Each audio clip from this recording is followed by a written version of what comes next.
Did you know your blood sugar doesn't have to be fixed by slashing carbs out of your life? The truth is, the quickest path to steadier numbers isn't about stripping away entire food categories, it's about adding the right ones in. I've seen this play out again and again. Hundreds of my patients have flipped their numbers around in a matter of days simply by folding these foods into their daily routine. And this isn't a short-lived fix either. Many of them have kept their sugars stable, medication-free, for months and even years afterward. In today's video, I'll walk you through 10 specific foods and exactly how to use them to rebalance your body chemistry, reverse insulin resistance right down at the cellular level, and bring your numbers down fast, naturally, and most importantly, in a way that actually lasts. Before we jump into food number one, do me a favor. If you want more content that actually explains what's happening inside your body instead of just pushing pills at you, hit that subscribe button, drop a like, and leave a comment with your fasting number from this morning. I genuinely read these, and they shape what topics I tackle next based on who's watching. All right, let's dive in. Here's something almost nobody tells you during a rushed 12-minute doctor's visit. High blood sugar almost always traces back to a hormone called insulin. Think of insulin as the key that opens your cells so glucose, the sugar floating in your bloodstream, can leave the blood and enter the cell where it's actually needed. But after years of blood sugar swings, your cells basically stop responding. Insulin shows up, knocks, and nothing happens. That's insulin resistance in a nutshell. Your pancreas responds by cranking out even more insulin, yet your blood sugar keeps climbing regardless. The typical solution? A prescription that floods your system with still more insulin, even though it's already overloaded. That's not some conspiracy against you. It's simply that a rushed appointment doesn't leave room to explain how the food on your plate talks directly to your insulin receptors. I'm Dr. William, and each of the 10 foods I'm about to cover does one of three things. It slows down how fast sugar enters your bloodstream. It calms the inflammation that's making your cells ignore insulin in the first place, or it reactivates your insulin receptors so your body can do what it was built to do. You don't need to add all 10 at once. Spread them out over the next few weeks and let them stack up. Let's start. Food 1. Fenugreek seeds. These are the small, hard, amber-tinted seeds you'll find in the spice section of virtually any grocery store, usually for just a couple of bucks. If you're tempted to skip this one because it sounds unfamiliar, you'd be walking right past one of the most effective blood sugar tools available, and it's cheaper than your morning coffee. Here's the mechanism. Fenugreek is loaded with a soluble fiber called galactomannan. Once it hits stomach fluid, it swells into a thick gel that physically slows how quickly carbohydrates move from your stomach into your small intestine. That slower pace means sugar enters your bloodstream gradually instead of all at once. No spike, no flood, no emergency insulin surge. On top of that, fenugreek contains an amino acid that helps your pancreas release insulin more efficiently and encourages your muscles to absorb glucose. I've personally watched patients' fasting numbers drop within 1 to 2 weeks from this alone. How to use it? Soak a teaspoon of whole seeds in water overnight, then drink the water and eat the softened seeds before breakfast. If the bitterness bothers you, grind them and mix half a teaspoon into yogurt or sprinkle over eggs. Ease into it. This fiber is potent, and your gut will need a few days to adapt. Food 2. Cinnamon. Something you probably already own, though the type in your cupboard likely isn't the right one. Standard grocery store cinnamon is cassia, which contains a compound called coumarin that can stress the liver in high daily doses. What you actually want is Ceylon cinnamon, sometimes called true cinnamon. It's gentler, safer for everyday use, and what I recommend to my own patients. Cinnamon's power comes from a class of plant compounds called polyphenols, which act somewhat like insulin themselves, helping receptors bind glucose more effectively and slowing stomach emptying after meals. This isn't just anecdotal. Research from the USDA's Human Nutrition Division found that less than half a teaspoon daily meaningfully reduced fasting glucose in people with type 2 diabetes.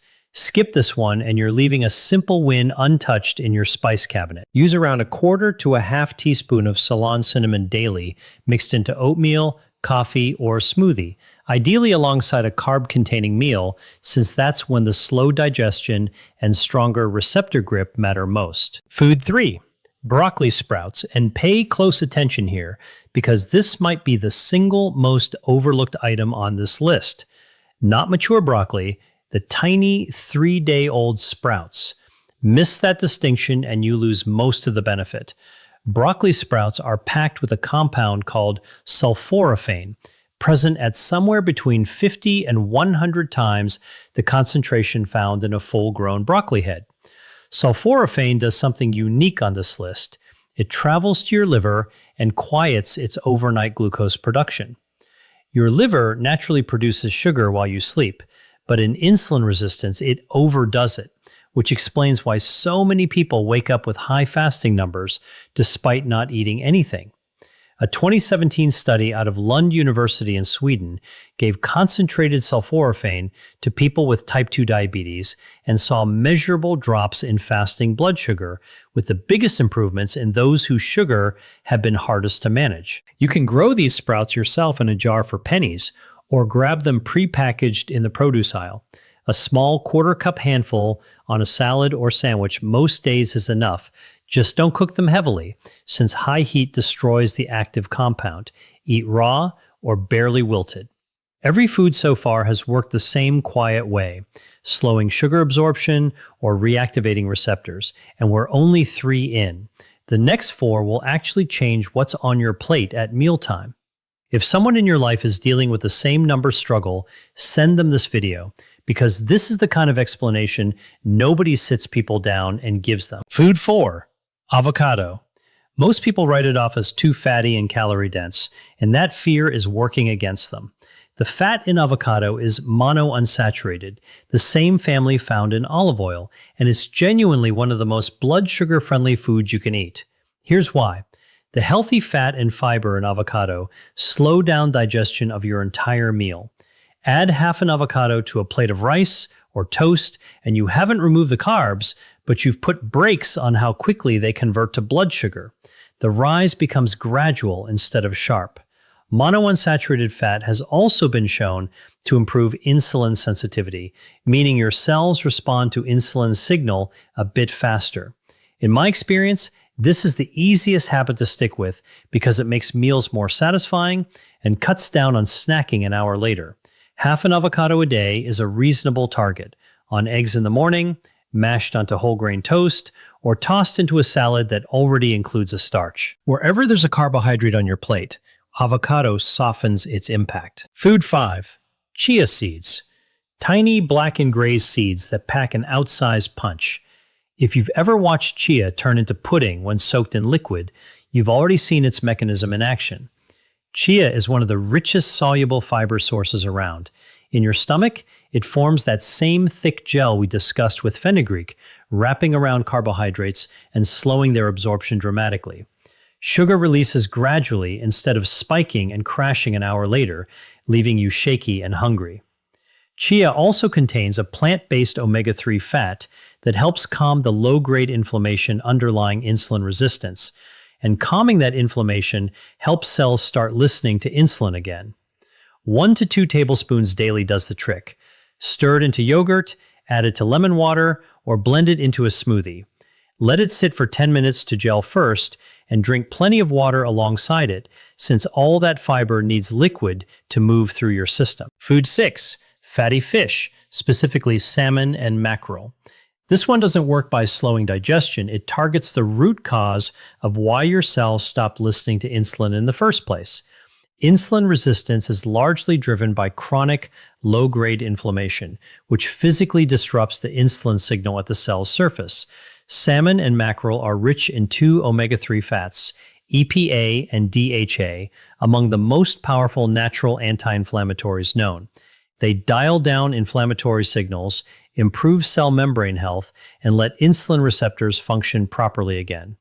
Over 15 years of practice, I've consistently seen that patients eating fatty fish twice a week have steadier numbers and often better blood pressure too. Aim for 2 palm-sized servings weekly. Wild salmon, mackerel, sardines, or herring all work. Bake it, grill it, or grab it canned if that's more budget friendly. Canned mackerel and sardines are some of the most affordable, powerful options on this entire list. Food 7. Walnuts. Of all the nuts out there, this is the one I point patients toward first for what it does both to your blood vessels and your insulin simultaneously. Walnuts are rich in polyunsaturated fat and the same plant-based omega-3 found in chia. That fat supports the health of your endothelium, the thin lining inside blood vessels, which high blood sugar damages early on. At the same time, the combination of fat, fiber, and protein in walnuts blunts post-meal blood sugar spikes and has been shown to lower fasting insulin, the number that reflects how hard your pancreas is working. Swap a small handful for crackers or cookies as a snack, and you've turned a spike into a flat line.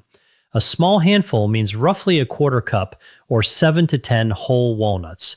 Stick to raw or dry roasted, skip the candied or honey-coated versions, and use them to replace a processed snack rather than stack on top of one. Food 8. Eggs. Whole eggs, yolk and all. For years, people were warned off the yolk, which pushed many towards sugary cereal for breakfast instead, a genuinely worse choice for blood sugar. Let's correct that. A whole egg is nearly pure protein and fat with almost no carbohydrate. So on its own, it barely affects blood sugar. But the real benefit is what's called the second meal effect. Starting your day with eggs instead of toast or cereal steadies your blood sugar not just at breakfast, but through lunch as well. You arrive at your next meal with calmer numbers and a smaller spike. The protein and fat also keep you fuller longer, so mid-morning cravings for the cookie jar quietly fade away.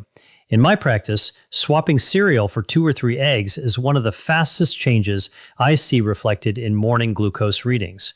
2 to 3 whole eggs is a solid daily target for most people, scrambled, boiled ahead for the week, or folded with spinach. Top with that avocado from earlier, and you've built a near-perfect blood sugar-friendly breakfast. Food 9.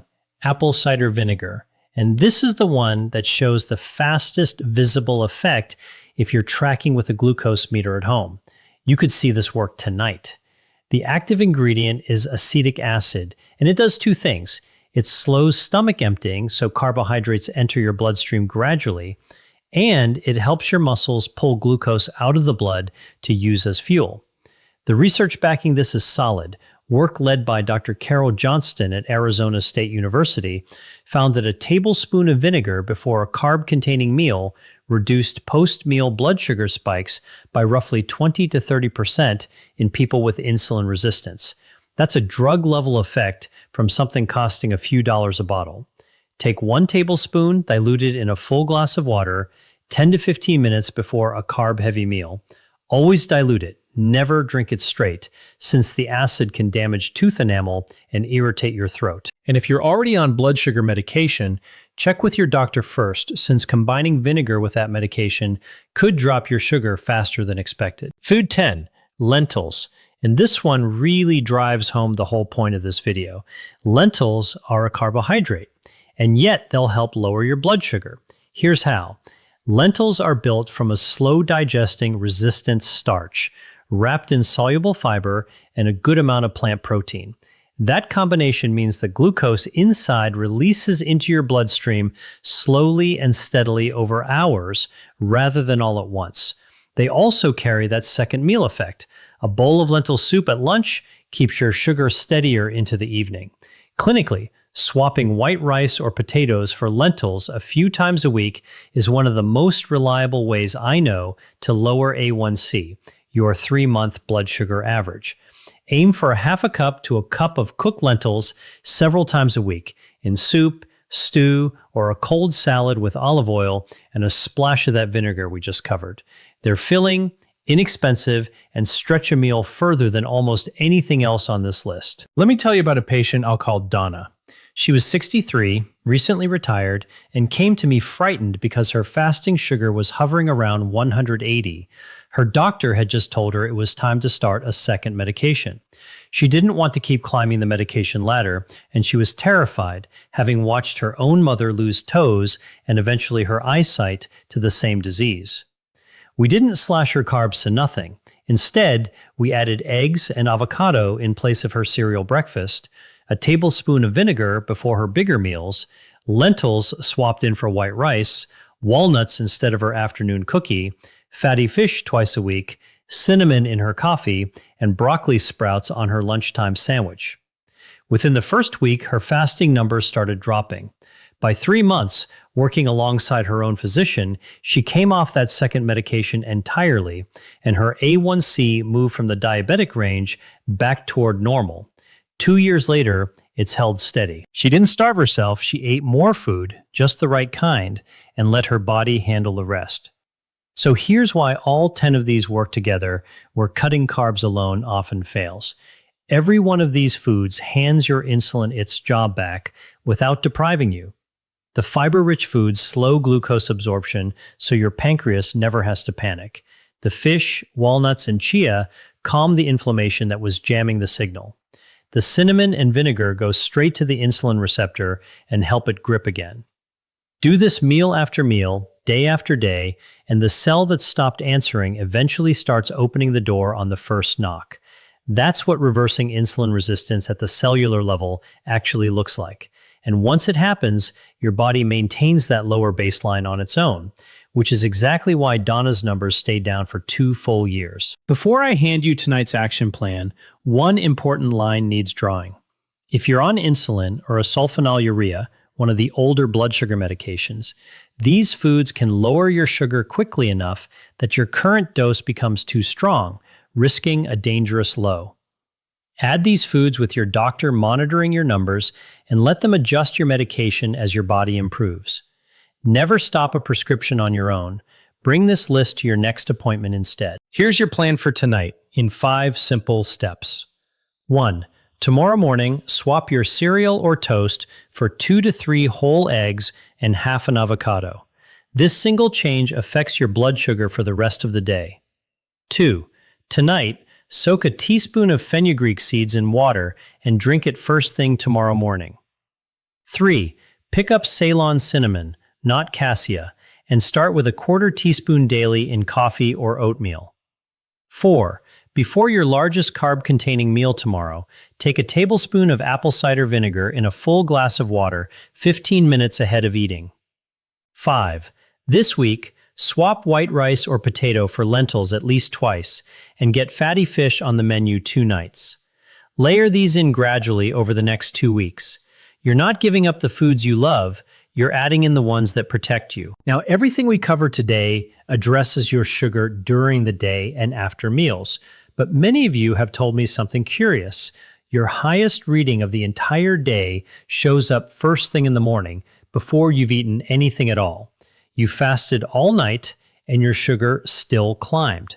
There's a specific reason your liver does this while you sleep, and a specific way to stop it.